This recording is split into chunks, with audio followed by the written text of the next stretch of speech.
কবি সুকান্ত ভট্টাচার্যের কবিতার সূচনা।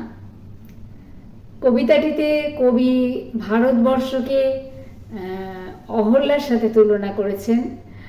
অহল্যা যেরকম অভিশাপগ্রস্ত হয়ে পাথর হয়ে গেছিলেন এবং রামের পদস্পর্শে আবার অভিশাপ মুক্ত হয়েছিলেন। ভারতবর্ষ বারবারই শোষণ এবং শাসনের জাতাকলে পিষ্ট হয়েছে, কিন্তু মানুষের ভিতরে যে সুপ্ত বিদ্রোহ বারবারই জেগে উঠেছে এবং বারবারই ভারতবর্ষ মুক্ত হয়েছে এই শোষণ এবং শাসনের জাতাকল থেকে।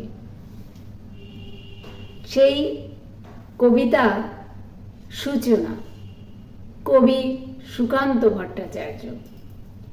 ভারতবর্ষ পাথরের গুরুভার, এহেন অবস্থাকেই পাষাণ বলে।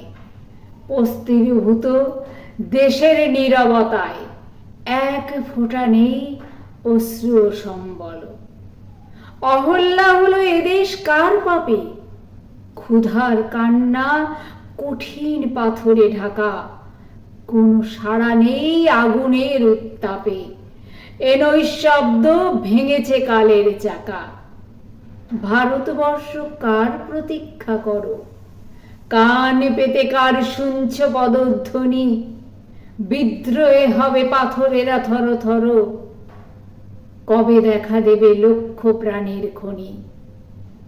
ভারতী তোমার অহল্যা রূপ জানে, রামের প্রতীক্ষাতেই কাটাও কাল। যদি তুমি পায়ে বাজাও এ কিঙ্কিনি, জানি বেঁচে উঠবেই কঙ্কাল। কত বসন্ত গিয়েছে অহল্যা গো, জীবনে ব্যর্থ তবু তুমি বারবার। দ্বারে বসন্ত একবার শুধু জাগো, দুহাতে সরাও পাষাণের গুরুভার। অহল্যা দেশ তোমার মুখের ভাষা অনুচ্চারিত, তবু অধৈর্যে ভরা। পাষাণ ছদ্মবেশকে ছেঁড়ার আশা, ক্রমশ তোমার হৃদয় হরণ করা। ভারতবর্ষ তন্দ্রা ক্রমশ ক্ষয়, অহল্যা আজ সাপমোচনের দিন। তুষার জনতা বুঝি জাগ্রত হয়, গাঝারা দেবার প্রস্তাব দ্বিধাহীন। অহল্যা আজ কাঁপে কি পাষাণ কায়? রোমাঞ্চ লাগে পাথরের প্রত্যঙ্গে, রামের পদস্পর্শ কি লাগে গায়?